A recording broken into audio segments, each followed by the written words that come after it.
A it says as the object moves to the left, it's moving to the negative direction. So when is the object moving to the left?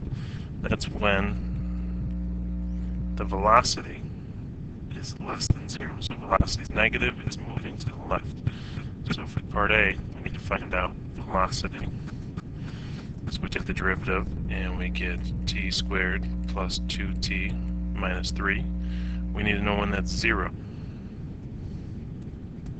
So we can factor that out. We get t plus 3 times t minus 1. So we get t equals negative 3 and t equals 1. Those are the values when the velocity is 0.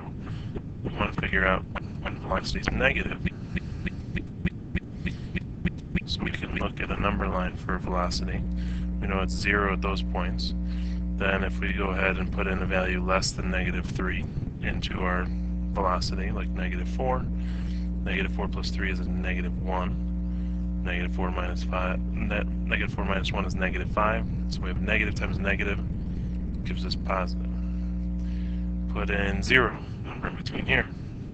0 plus 3 times 0 minus 1. Positive times negative is negative.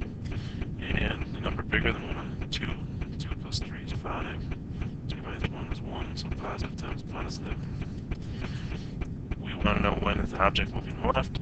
Well, that's when velocity is negative. That happens when our interval is from negative 3 to 1. Part B, that's when's the acceleration negative, so we have to find the equation for acceleration by taking the derivative of velocity. We get 2t plus 2. Need to know when that's 0.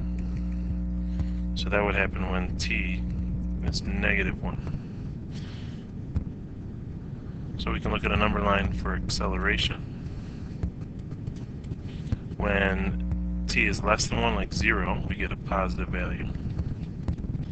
When t is greater than 1, like 2, sorry, this should be negative 1. So let's go back. When it's less than negative 1. Like negative 2, put that in here, we get a negative value. When it's greater than negative 1, like 0, then we get a positive value.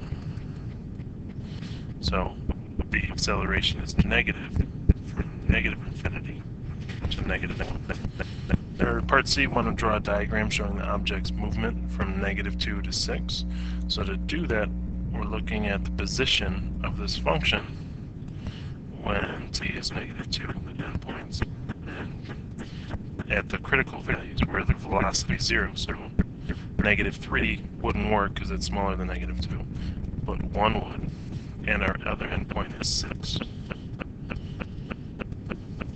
So we want to figure out the position at those times. We're just plugging these into the equation. So I would go ahead and put in our equation. 1/3 times x cubed plus x squared minus 3x plus 6. And then set up table so it's on ask. And put in negative 2, 1, and 6. So we have at negative 2, the positions at 13 and 1/3, and 4 and 1/3, and 96.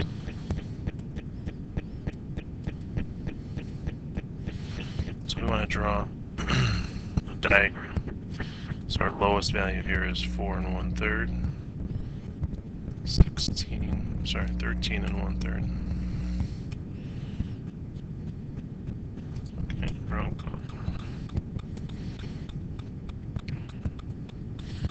96. So we start off at the first time at negative 2 at 13 and 1/3.